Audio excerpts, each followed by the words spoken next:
Good morning, everybody. Today is Tuesday, October 23rd, 2018. And what I have today is actually a client video. And this is going to be a video. So the first minute introduction part right now is not a video, just a still frame. But we are going to an actual video in case you are watching this on the private YouTube channel. But first off, this video is for informational purposes only.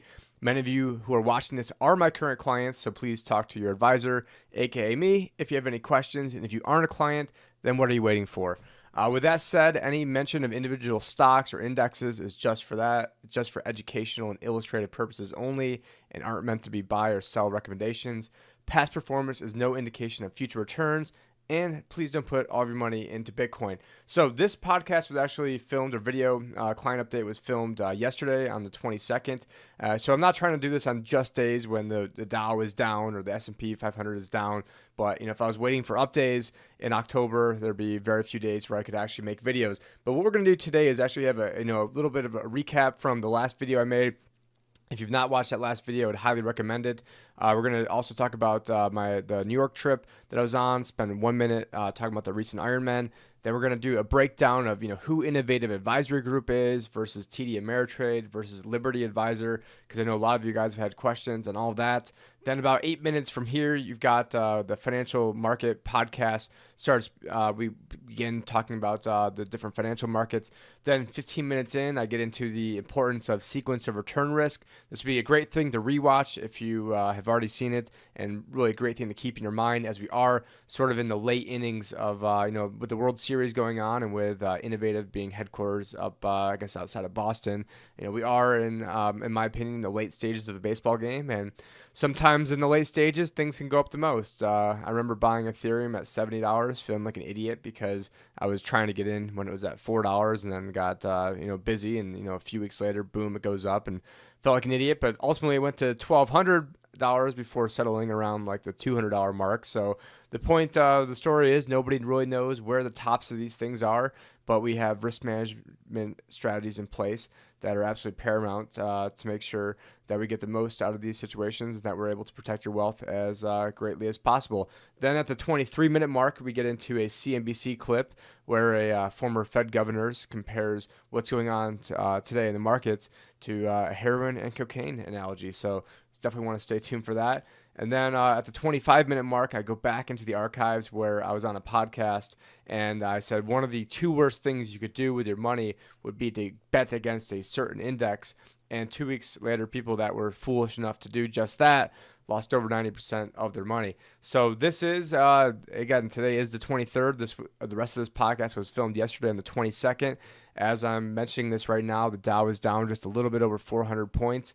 It was down closer to 500 this morning. And ultimately, even if there is nothing but good news, it is the good news that is going to lead to the bubble popping, because the bubble, the pin in this case, in my opinion, is the interest rates. And so the better things get, the less excuse you have to not raise rates, and that is ultimately going to be what pops this bubble, because this is a market that is absolutely reliant on, if you go to the 23-minute mark, and that's 23 minutes after this introductory little salvo here, where the former Fed governor compares it to heroin and cocaine. And so if you are trying to get off heroin and cocaine cold turkey, and you were a big time addict, that could kill you. And if you don't get off it and you stay on it forever, that could also kill you. So we're sort of in a damned if you do, damned if you don't scenario. This is really important time when a lot of people right now are just whistling past the graveyard. They're absolutely not worried about the real issues. You turn on the financial media, they're not talking about the European Central Bank and how they're going to stop their money printing program. I think I just read earlier today that on Zero Hedge that you had Italy was asking Russia to start buying some of their bonds because Italy is so far in debt, and really they've only been able to get float by as it stands because the European Central Bank has been buying their debt. Well, that party's coming to an end very soon. So, when the music stops, you want to make sure you have a chair. And if you want to make sure you're going to have a chair, talk to myself at tim@innovativewealth.com. That's innovativewealth.com, or you can go to my website at thelibertyadvisor.com. But anyways, without further ado, hope you guys enjoy, and talk to you later. Hello everyone, it is Monday, October 22nd, and a lot has happened since the last video we've shot. And if you guys have not seen the last video, I shot it on October 2nd. I would highly recommend you guys go back and watch that. And right now I'm putting all these up on a private YouTube channel. So it's something I don't advertise, and I'm going to just put out the video to my clients, whereas the average person out there is going to get a update via podcast. So I do have Liberty Advisor podcast. It's not client specific or financial planning specific, and so there might be some things on there that you don't like or don't agree with, and that's fine. You can just stick to these. But just for some of you who are out there, if that is something that you're interested in, just wanted to make sure that you were aware of that. But first off, just want to let everybody know that I was up in New York State, upstate New York, a couple weeks ago, and it was great seeing most of my clients who still reside in upstate New York. It was great seeing most of them, and a few of them, actually several of us, went to dinner at Delmonico's. I'm looking at having one of those being set up over for my Arizona clients. Not sure if I could sneak it in between the holidays, but a good time was had by all. At least I think a good time was had by everybody, and even gave away some crypto for those who I guess were lucky enough to attend. And speaking of trying to sneak in something, yesterday actually I snuck in another half Ironman, so that was going to be my fifth half Ironman. Moving around, kind of sore today, as to be expected, but did hit a new PR after only training for 7 weeks, and had my girls out there cheering for me, so it was really good. I know a lot of you sometimes ask me about that, if I'm still doing it, and I was sort of thinking about hanging it up. I pretty much hung it up the past 2 years, and then really just had to gut out I think it was 8:20 mile for the last mile in order to hit the PR. So very, very happy with that. But anyways, you guys are not tuning into this to hear triathlon updates, so I'm not going to bother you anymore with this. But one of my clients, and actually several clients, have alluded to this, which means that I need to definitely address it, and it's definitely something that I take full responsibility for, and really the confusing breakdown of how various entities work within who's innovative, and what's TD Ameritrade, and what's Liberty Advisor, and it was all getting confused in my head. So what I want to do is, what I want to direct you to is a little flow chart that we made over here. So we got Innovative Advisory Group. In this case, there was sort of like what Focal Point was, where it's I guess it's more like what WealthCare is. But anyways, long story short, they are the RAA. They handle my compliance and portfolio management. So Rajiv is the head of our compliance, one of the sharpest guys around when it comes to self-directed IRAs. I mean, he was described by one of the custodians as basically the Lennox Lewis of the space, meaning that if you want somebody in your corner to go fight for you, you've got one of the best guys around. Guy's brilliant, knows pretty much everything about the space and alternative investments. Then we also have Kirk Chisholm, who is our portfolio manager, and just all around has been spending a ton of time mentoring me, and has been really helping me scale my business, and is really we saw last month, actually last month end being September, now October, are the two biggest months I've had in terms of new clients coming on board, which is greatly appreciated. And if you guys know more people who could benefit by trying to get out ahead of what we think is coming, I think you'd really do themselves a favor. And obviously introduction to anybody would be very appreciative over here on my end. But so we've got Innovative Advisory Group. They handle my compliance to the portfolio management, help keep me out of trouble. TD Ameritrade is simply the custodian that we use for all of our traditional stuff. Now we do have alternative asset custodians, but that's few and far between as a percentage of clients who are in that right now, and the ones who are in that definitely know what they are into right now, so I don't want to confuse anybody else. But they aren't the only custodian that we that we can use. So I'm sure as things change in the future, especially when it comes to the cryptocurrency space, this is ever evolving. It was just announced that Fidelity last week is coming out with a custody solution, so we'll have to see what that looks like. So we're not married to any one of these companies. We've got no financial incentive to keep your money at one place versus another. We are truly basically a free agent out there looking for your best interest. And now where it starts getting confusing is, originally I was going to call my practice the Liberty Advisor, and then Innovative is going to be behind the scenes, and they were just going to be the RAA, sort of like when you had focal point was, the DBA, the doing business name that we put out there to market ourselves. But then WealthCare did the RAA compliance, and LPL was a broker dealer and a custodian. Well, now we got rid of the broker dealer. We have no more broker dealer component at all. And the custodian in this case is TD Ameritrade for most of you, but it doesn't have to be, and we're not married to them. So, it's great having options over here, and I definitely love it. Now, getting back to the Liberty Advisor, just my own personal branding. A lot of you know me, that, been into, the freedom, libertarian movement for a while, and it's really sort of the branding I'm going with. And also with branding, for the crypto-specific portion of the business, I was calling it Crypto Self-Direct, which is more or less just a marketing name. But, really, for the most part, all you really need to know is Innovative Advisor Group handles the compliance. TD holds on to your money to make sure it's not like a Bernie Madoff situation where all of a sudden, they're just going to run away with their money because I don't have it. TD Ameritrade has it. And, so that is that. And then I guess the only other thing I would mention is with eMoney. There's another name that gets thrown around, and they provide the data aggregation software and financial planning software, which, if you're not on it right now, definitely call myself up, or send me an email, and I'll help get you on there. And then going back to Innovative real quick. So a lot of you have been receiving emails from Daniel Wood. Unfortunately, it is his last month with us, and he's going to be replaced by Joel. So I know that both Daniel and Rajiv have been busy training Joel. I think I inundated him with a lot of new account forms, and since we weren't set up with everything being DocuSign yet, and I don't think he really needed the money, so we were turning his part-time position into a full-time position, making him too busy. That wasn't really what he wanted to do, and I've been a great guy, and now we'll definitely miss him. And now we're gonna have Joel to help us out, and he's still on board right now. So right now I am doing my best to make sure he is getting the money's worth for his last week and a half, because I've got a lot of new business that we are throwing his way, which is definitely a very good thing.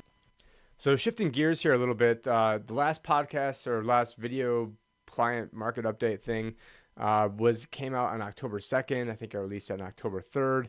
The very next day is when I guess the first bouts of the carnage started happening. So over here on the screen, we've got the Dow Jones is down 4.4% since the last video. We've got NASDAQ is down 5.1. We've got somebody ringing my doorbell right now, ruining the video. All right, now I was actually hoping that was going to be an Amazon package, because that would be a perfect segue to the next stock we have here. So we got Amazon in the light pink over here. So it looks like that's down 11% since the last video. And I'm bringing up Amazon and Netflix. So those are two of the stocks that I mentioned in the last video. Netflix being down, looks like 11.7. It looks like we just said, Amazon is down 11. I also mentioned the ITB, which is the basically the U.S. Home Builders Index. That's down 13.5%. I believe it was down already like 28% last time we checked. So, I mean, it was down already a ton. And, and if you take a look at all these canaries in the coal mine, I mean, if you got housing stocks that are absolutely, crashing right now, I've got all this used car inventory building up. So, I mean, you got home and autos that helped lead to 2008 collapse. And yet, now you've got, a situation where, a good deal of the S&P 500 is already in bear market territory. I'm going to go to a clip right here, but here we've got CNBC, where they even admit that already 25% of the S&P 500 stocks are already in bear market territory. Major sectors. First, tech stocks, which have been moving for the last week as rates have moved up. Second problem is industrial names, Caterpillar, Boeing, 3M, all of those moving to the downside. You heard it from Tyler. We did this in the last hour. 60% of the S&P 500 stocks are 10% or more off of their 52-week highs, many of which hit earlier in the year, and about 25% are down 20% or more, what we normally call a bear market. So large swaths of the market are already there. I want to point out some key sectors that are also 20% or more from their 52-week highs. We've talked about home construction for a long time. We've talked about gaming in the last... When I was going to look up this clip, I didn't even see this part here, so it's perfect segue that I was just talking about home construction being down like well over 20%, and boom, there you go. And interestingly enough, today I was watching CNBC, and they had mentioned that basically that the CNBC home builders CNBC interviewed a whole bunch of home builders, or did one of these surveys or polls, and they had actually never been more confident. So here they are down 28%, but yet have never felt more confident. So, who knows? I mean, things are getting pretty crazy. If you take a look at different numbers, I mean, you always are going to have a peak confidence before the crash. I mean, and that was really what was missing in 2000. Basically when Obama came, and that people were so pessimistic to begin with that it's hard to have a major crash after another crash when people are already pessimistic to begin with. And one of the reasons why, people are stating, hey, Tim, well, the economy's, never been stronger, and, the unemployment rate, is, we're at a low since, I forgot the exact year, it was like 1969. Well, what people don't understand is that in 1969, they counted unemployment a lot differently than today. I mean, so imagine if you were, let's say, you graduated with a degree in, I don't know, like mechanical engineering, and now all of a sudden you decide that, hey, I want to be a, mechanical engineer, but you can't find a job as a mechanical engineer, so maybe now you're working at McDonald's. Well, if you were way overqualified for that job and you were really trying and actively trying to pursue a job as a mechanical engineer, you would be counted as unemployed in 1969, and today you're not. So I mean, that's just one of the small spattering. I mean, this goes on so long I could actually write a book on it, and actually I did write a little book on it. So eventually, what we'll do is we'll actually turn this into its own video series, because right now, I don't want to do it justice. But if you go to howitsrigged.com, you can put in your email right there. I mean, I already have everyone's email, so it's not going to be spamming you guys. I mean, if anything, I need to be, reaching out more, not less. So if you go to howitsrigged.com, I've got a 16-page little ebook that breaks this all down. And it's just so frustrating because Trump, as a candidate, was calling out. I mean, I think he said at one point that the unemployment rate was as high as 40%. And then, probably a dozen times he mentioned it was over 20%. So how do you go from the 40% number, I mean, that's just absolutely crazy. I mean, he was talking about, if you take a look at the amount of adults that are in the labor force, you multiply by like a 40-hour work week, and then you come up with the amount of actual hours that were worked, so that basically there could be, that we're only at, 60% capacity of that. And that's how they came up with that number. But, but the other 20%, I know where it comes from. It has to do with how they've always changed. They're always moving the goalposts. They're always using, I mean, imagine like one day you're saying, oh, hey, I ran, an 8-minute mile, but then, next day you're measuring it in sticks of cheese. I mean, they just always make this stuff up as they go to really make themselves seem as best as possible.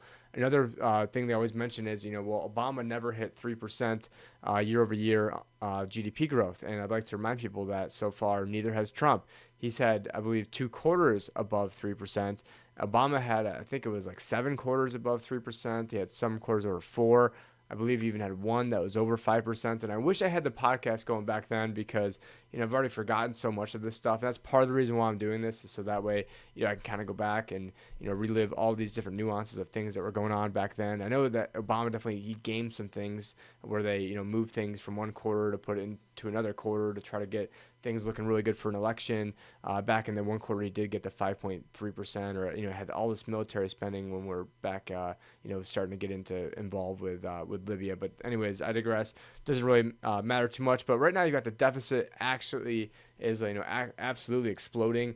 The debt went up by over $1 trillion last year. It was only they only accounted for like 780 something billion of it, because certain things they don't count. And as part of, so even if though the debt went up by over $1 trillion, they don't actually count some of the spending that the government does. So you've got an extra $100 billion for a hurricane. Well, that doesn't count. And lots of different things like that they absolutely that they do. Now you also have the interest rate, the yields are absolutely exploding from where they were before. I did touch on this quite a bit in the last podcast, and how you've had all the different central banks they went from basically printing money to now most of the banks are now actually going to be, or really it's the Federal Reserve is selling $600 billion worth of bonds. Now their activity that just started the $600 billion plateau that they just got to, that which is going to be $50 billion per month. That was just achieved this month in October. So, we started off small and we started ratcheting it up to the point where we got to this point. But a lot of that was masked because of the Trump tax cuts. But those were, those tax cuts mainly went to repatriating money back to America for them Fortune 500 companies to then buy their stocks. So then that way they had less stock outstanding, which then increases the price of their shares. But, George W. Bush did the same thing. I can't remember the exact year. It was like 2004, 2005. And then, look what happened, 3-4 years later, the market was way down from where it was before. So that was like a short-term sort of gimmick. And believe me, I'm all for lower taxes. I'm not criticizing that. But, at the end of a bull market, injecting these kind of steroids when, we're already in sort of a precarious position, I mean, that's something that you probably want to, hold on to, because, what types of tricks you're going to have to sleeve next time there is a crash. I mean, there's really not too much more for the rates to go down. Or what about the real scenario that the Fed, doesn't talk about? They don't stress test. Or what happens if the inflation rate's going up while the economic numbers are going down? Then, what are you going to do? So are you going to print more money? I mean, printing more money when the inflation rate's already going up is going to be, a terrible idea. And then, then are you just going to let everything crash? I mean, and then they can't actually afford to let things crash this time, because in 2008, the baby boomers were just turning 62 years old, so they weren't having to retire. Well, now, every day 10,000 are turning 72, and now they're being forced to take money out of their 401ks. It's a different animal this time around than last time. And what I want to direct you to now is actually a presentation. This is like a 2 or 3 minute little intro deal I did, but just hold on just 2 seconds while we load this up. All right, and hope you guys enjoy. And this is what I'm really trying to mitigate against when we talk about risk and trying to make sure that everyone's going to be able to hit their retirement goals. Now, this is the big enchilada. Thank you. But one thing I really want to talk about today, and what I want to scream at from the top of a roof and just shake people if I could to understand, is the concept of something called sequence of return risk. And what that is first I'll start off and give this example where this shows person A and person B, and they both have the exact same returns except they're the mirror of one another. So they're just flipped, the inverse. So they average the same, and since they're accumulating funds, they both end up with the same amount of money 10 years later because they're not withdrawing any funds. So there's no sequence of return risk when you are accumulating funds. But however, when you start introducing losses into the equation, so let's say you go down 20%, you have to go back up 25 to get back to even. If you go down 50%, you have to go up 100% to get back to even. Some more people are familiar with this concept, but what they're not as familiar with is, let's say you're withdrawing 4%. So you've got $1 million, you're taking $40,000 a year out to live on. If that's the case, if the market goes down 20%, you've got to go up 42% over the next 3 years to get back to even. So if you go down 50%, you actually have to go up 132% just to get back to even. So a lot of people are not aware of this. But where this really comes into play is before I showed you what was happening when you're accumulating funds. Now this is what happens when you are when you're taking distributions. So you've got two people, they've got the exact same scenario going on. They're both taking $50,000 a year out. They both started with $1 million. Investor A had 3 bad years at the beginning of their retirement, and investor B had 3 bad years 8, 9, 10 years later. And what you can see is investor A actually had $630,000 and investor B had $1.074 million. They both averaged the exact same return. And so a lot of times what you don't see on CNBC, we don't really see anything good on there, but a lot of times, or I call it CNBS, but so a lot of people don't understand that no one can predict what the market's going to look like the day they retire. And so if you retire and then all of a sudden you've got a bad year, if you didn't have an advisor that already proactively planned for that, you're probably in for some bad news, because now this person that has $630,000, they're going to be in a rough spot or go out of money. But now what I want to do is I want to give you a real life example of how this has actually worked in the past. So the source from this is Prudential and the Limber Fact Book. This is someone that started off with $500,000. They were withdrawing 4.05%, 60% stocks, 40% bonds. And what I want to show you is that if the person that started off with $500,000 who retired in April of 1970, after 30 years, had a little over $2.5 million left. The person that retired just 1 year before them had a little over $500,000 left. And the person that retired 4 months before them ran out of money after 29 years. And this is, you see, there's a 16-month window here. And so a lot of times you see all these talking heads say, oh, well, the market averages this, it averages that, but they never talk about sequence of return risk. I actually recently just bought sequenceofreturnrisk.com. Now, the reason why I decided to show that clip is because the sequence of return risk is something that a lot of people get lulled to sleep with when you're 10 years into an expansion and you've already forgotten about 2008, you've already forgotten about what happened in 2099 time frame of the dot-com bubble, and it just seems like we're really just gearing towards something. And now with Donald Trump got elected, the basically the optimism surrounding that really sort of, lack of a better word, trumped everything else that was going on. Plus, a little bit of you get a little bit of deregulation, you get, tax cuts, and all this stuff, really, amounted to what's going on. But all that can be wiped out in the blink of an eye. I mean, all that can be wiped out easily within 1 month. And, historically in the market, that's happened lots of times. So what we're doing to protect that, not to give a, commercial, but this is videos for my clients, is right now we have the protective growth portfolios where we've got options hedging the downside. So, if the market goes down, let's say 50%, you'll probably be down, hopefully for the parts that are hedged. At least some of you may have some unhedged positions in there, which we actually hope would rise in this type of environment, but I can't make any guarantees, especially on this type of public platform. But, for the general indexes that are hedged, if they're down 50 and hopefully, you're only down like 3 or 4, just really the cost of what that option was if the option's held to maturity. Now, there could be some divergence between, let's say one stock is down 10%, the option might not be up 10 because you've got to wait until because by the time you exercise, if you wait until the exercise date, it should equal, just because otherwise, because computers are trading this stuff, making arbitrage, and there's never going to be a case where there's a gigantic spread because the computers would just trade that spread away because it would be free money. So you're never going to really see that in the real world. But if the market's down 10 and maybe they put options only up 8, it's because it hasn't hit the expiration date yet. Because as you get closer to the expiration, that's where they should more closely start to equal out. But in this environment where I ultimately think that because the Fed can't actually ever have another crash just because of the sequence of return. And the reason that sequence is so important is getting back to the pension funds. Most of them are 35-40% underfunded. So as soon as they take any hit at all, they're done. And the hit could come from interest rates. And so they're damned if they do, they're damned if they don't, from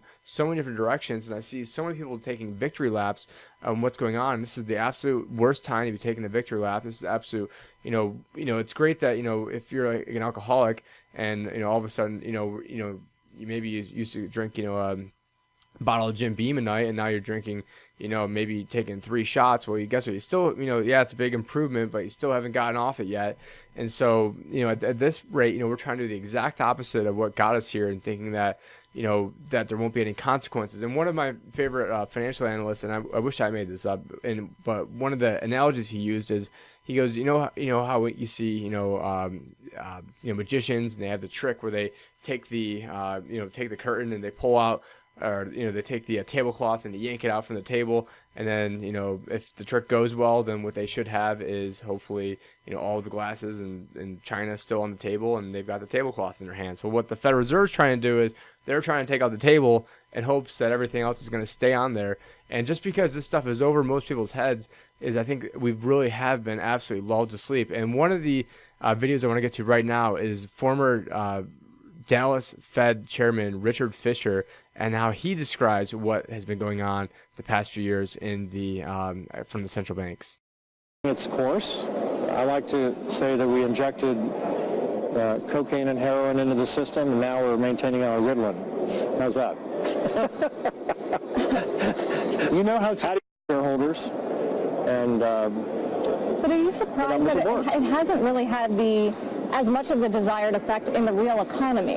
I mean, part of the aim of QE, right, was to stimulate asset prices, create a wealth effect, which would then go down to the middle income categories. It hasn't worked as effectively, and it took longer. In this 7-year cycle, we're now getting to a point where So translating what Richard Fisher just said in English, I mean, obviously you got the heroin and cocaine part of that, and he was just saying that we've been using so much stimulus in the economy that, of course, things are going to eventually get better because from a asset level standpoint, because what the QE, quantitative easing, aka money printing, what it was designed to do was to lift asset prices. So now what they're doing is they are doing the exact opposite. We're calling it QT, or quantitative tightening. So if doing one thing is supposed to make things go up, and you do the exact opposite of it, I mean, am I really, a conspiracy theorist or that crazy to think that might have the effect of making it actually go down? Now, the current Fed Chair, Jay Powell, there was an article actually that Zero Hedge pointed out back in January that I talked about actually on another radio program called "The Fed Has a Short Volatility Position."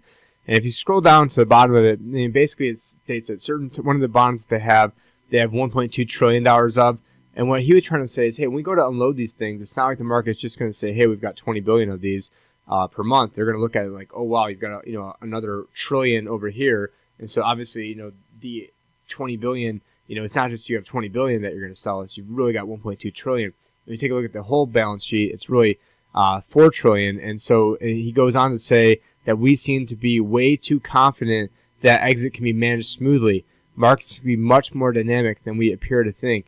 And what I want to do now is go to the podcast that I gave on January 25th, 2018, where I talked about what are some of the worst things you could possibly do. At that point is, again, January 25th. January 26th ended up being the global stock market peak. So, yeah, just a month ago, we hit another peak for the S&P 500 and Dow Jones, but not on a global level. On the global level, it was a day after I was on the Ernest Hancock program. But here we go. We're going to go take a listen to this. Same deal, and then this is going to have trickle down everywhere. And another thing that was in that article that was particularly amazing to me is that you've got what's his name, Jerome Powell, talking about unloading their short volatility position. So I don't know if he means that the Fed was actually buying VIX, which is the volatility index that just measures how much basically the stock market goes up and down. And so why? Yeah. This is a derivative. The VIX is just your side bet on what the weather's going to be. What the hell is the Fed doing in that?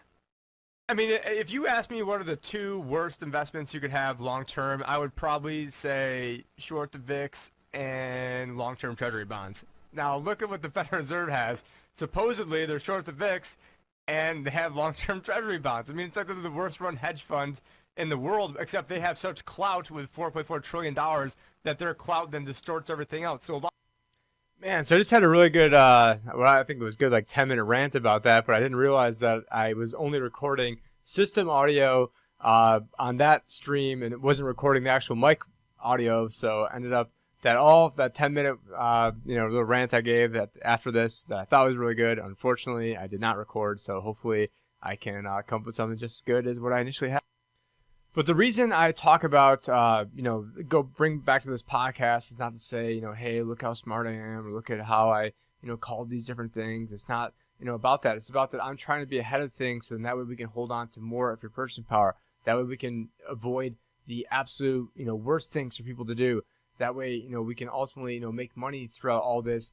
And, just because some things that, have taken, a little bit longer than we thought to incur doesn't mean that, a reversal in that couldn't happen instantaneously. Like a reversal couldn't happen, overnight. You go back to, these volatility indexes and, that was filmed on January 25th, one day before the global stock market high. And then here you have, let's see, 3 different funds that lost, all of them lost about over 90% in the span of, pretty much like a day. So one of them's down 85% after hours, closing down 93%. And the ProShares product was down 96%.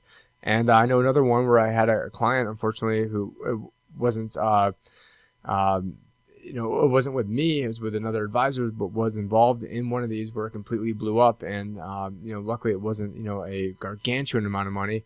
But, it's just, it does pain me to see that there's certain things out there that are glaringly obvious, like the interest rate situation and how all that sequence of return leads into a situation where the Fed's damned if they do, damned if they don't, from every angle. And what we're really trying to, and ultimately I think the Fed's going to start printing more money. When they print more money, it's going to probably make the asset prices of everything go back up. But we don't know how much time there is going to be in between this.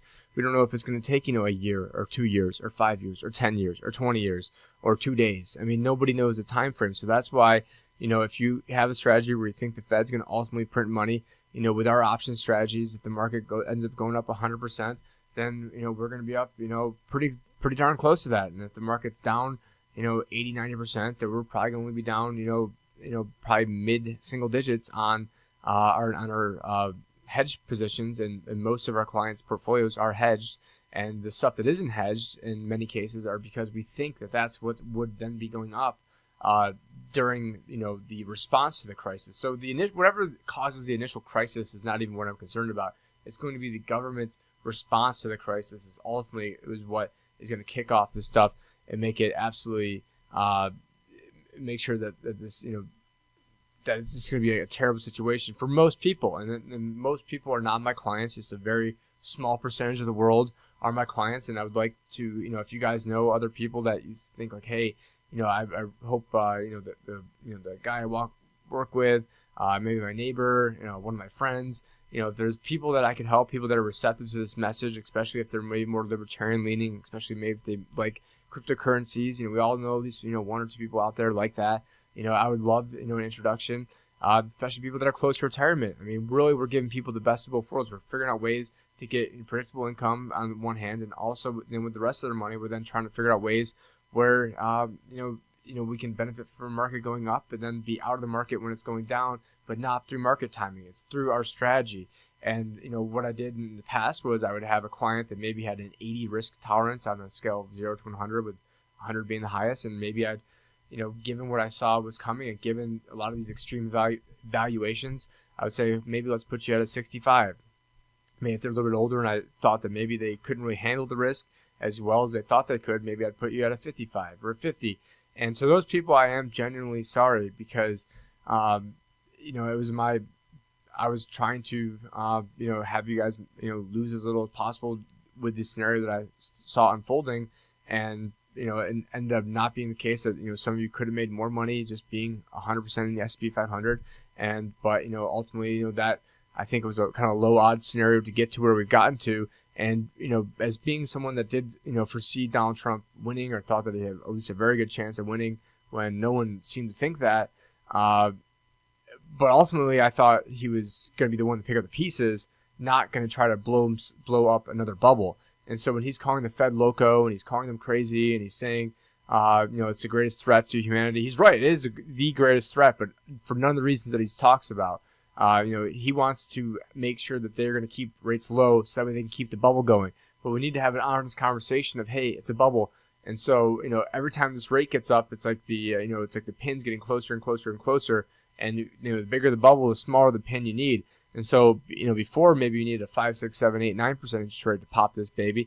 Now, you know, maybe you need a 3% interest rate. And the Fed only controls the interbank lending rate overnight. So, you know, if you're Bank of America, you've got an extra $1 billion, you can, you know, loan it out to the Fed, who's going to loan it out to somebody else, and they pay you like 2% interest.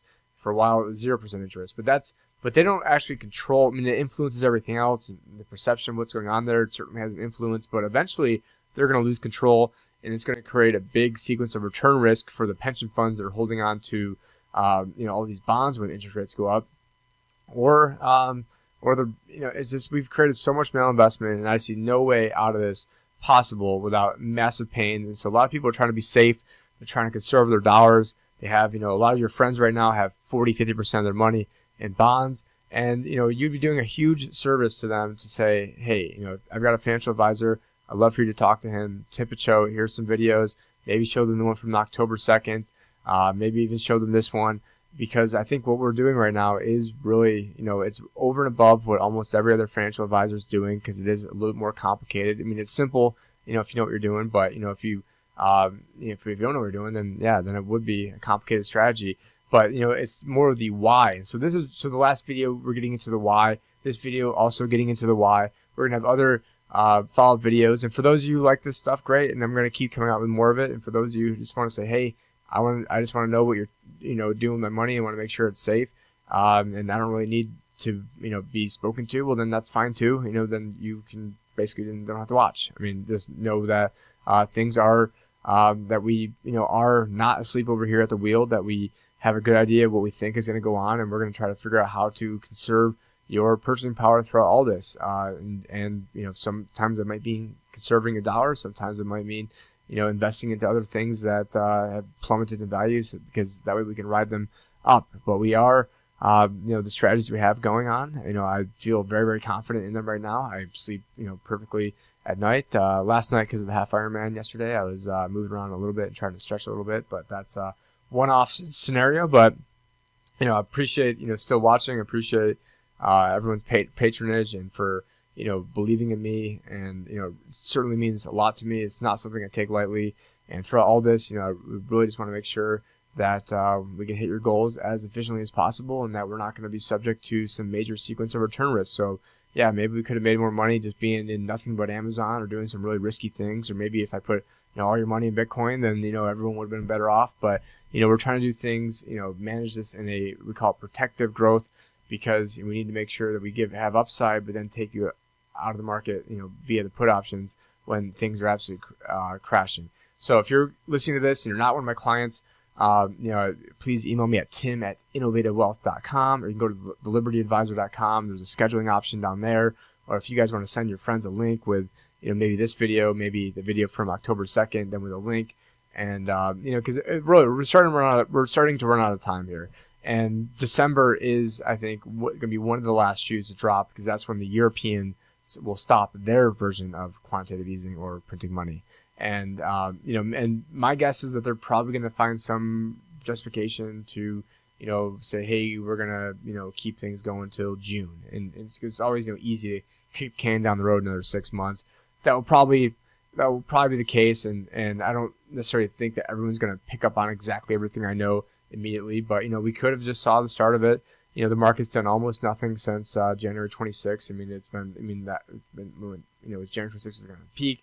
It went down a lot, then went right back up, broke the peak by a tiny bit, and now going back down.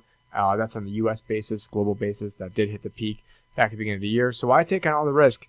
Right now I think people are, basically picking up pennies in front of steamrollers, but sometimes in the late stages of mania is when things go up the most. So maybe it does go up another 50, 100%. If it does, we're going to work out that way. If it goes down 50%, we've got the put options in place to make us safe that way. So I feel confident about this, and I feel, definitely appreciative that you guys have your trust in me. It's not something I take lightly, and hope you enjoyed this, and we'll have more of these, and thank you very much.